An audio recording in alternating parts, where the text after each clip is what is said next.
Pagdating sa pagpapaputi, marami sa atin hindi pa huhuli. Kaya nga ba mabenta ang mga produktong nangangako ng malaporselanang kutis? Kaya naman parang hulog ng langit ang gamot na ang side effect nakakaputi. Ang young star na si Pauline Luna, mestisang-mestisa na. Umiinom pa raw ng glutathione? Hindi mo maiwasan sometimes that you go to parties and all, and the next day you feel sluggish. But then, when I started using this, and my friends as well, okay naman. Pero hindi lang ang mga artista ang nag-glutathione.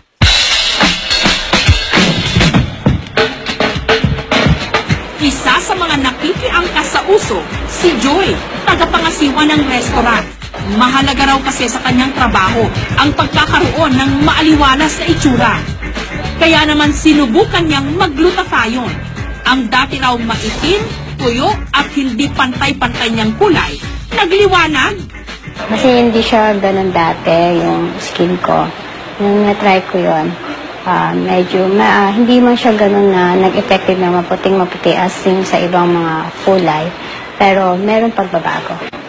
Kung tutuusin, side effect lang ng glutathione na pumuputi ang umiinom nito.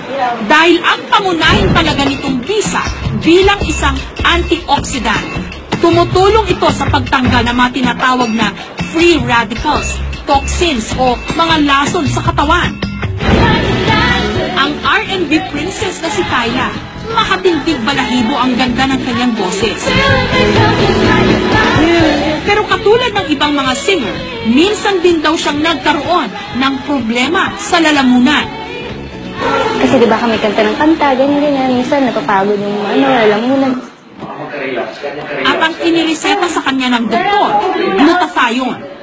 Parang medyo nag-glow nga yung skin. Tapos parang, ewan ko, maganda yung pakiramdam. Ewan ko, parang, since antioxidant siya, parang I feel parang malinis yung system ko or something. Gumanda rin daw ang balat ni Kyla, pero higit sa lahat, umayos ang kanyang lalamunan. Si Charnion, 31 years old, isang guro, may cancer sa lymphoma. Okay, so Mahigit 10 taon na raw siyang nagdurusa sa kanyang sakit.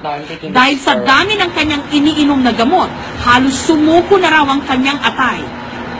Ang inirekomenda ng kanyang doktor, glutathione. I believe so that the glutathione selecting because I'm only taking the glutathione and the vitamin C, the 1,000 milligram, the vegetarian tablet, vitamin C, rich din yung antioxidant. Bumuti na raw ang kanyang pakiramdam. Gumanda pa ang kulay ng kanyang balat.